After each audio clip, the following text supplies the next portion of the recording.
Welcome back. You're watching WION World is One. My name is Diksha Bisla. Let's start with the headlines.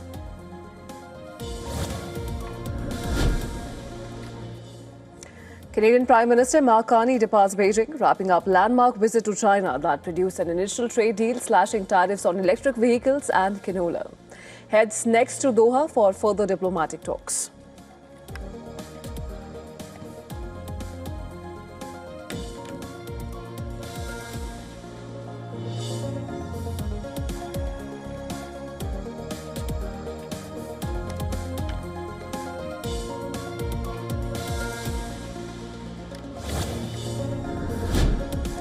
Tens of thousands of Cubans protest outside U.S. Embassy in Havana after U.S. operation in Venezuela killed 32 Cuban soldiers. President Miguel Diaz-Canel has vowed that Cuba will not make political concessions to the United States.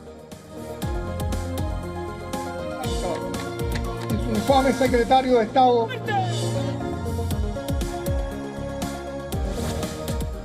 I wanted to say NATO has been dealing with us on Greenland. We need Greenland for national security very badly. Donald Trump says Washington is discussing Greenland with NATO, arguing the Arctic island is critical to U.S. national security. Does not rule out further steps amid rising tensions with European allies.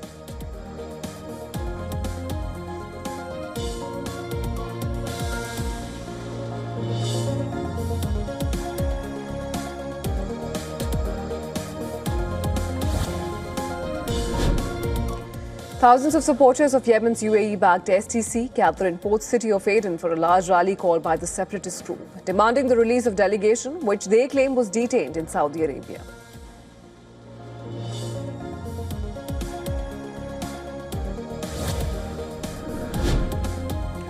NetBlocks says internet connectivity in Iran has improved slightly after more than 200 hours of shutdown during nationwide protests, which have subsided following a crackdown that killed over 3,000 people.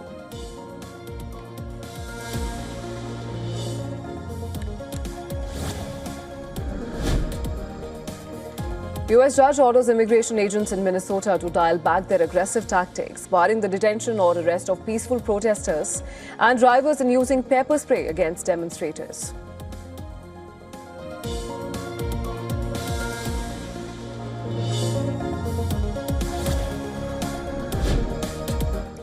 Zelensky hopes to sign plan with U.S. next week to end Russia's invasion, while criticizing slow ammunition deliveries as Ukraine and U.S. hold talks in Miami today on security guarantees and economic recovery.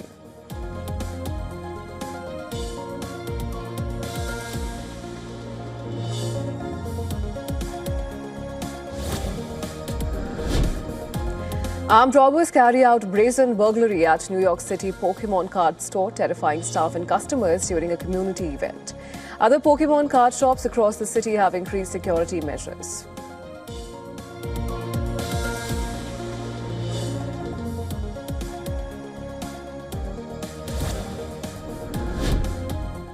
Federal Reserve Vice Chair Philip Jefferson says that the current U.S. interest rate policy is well-positioned. This was after recent cuts and signals that rates may stay unchanged at the next meeting, as he voices cautious optimism about the economy and inflation.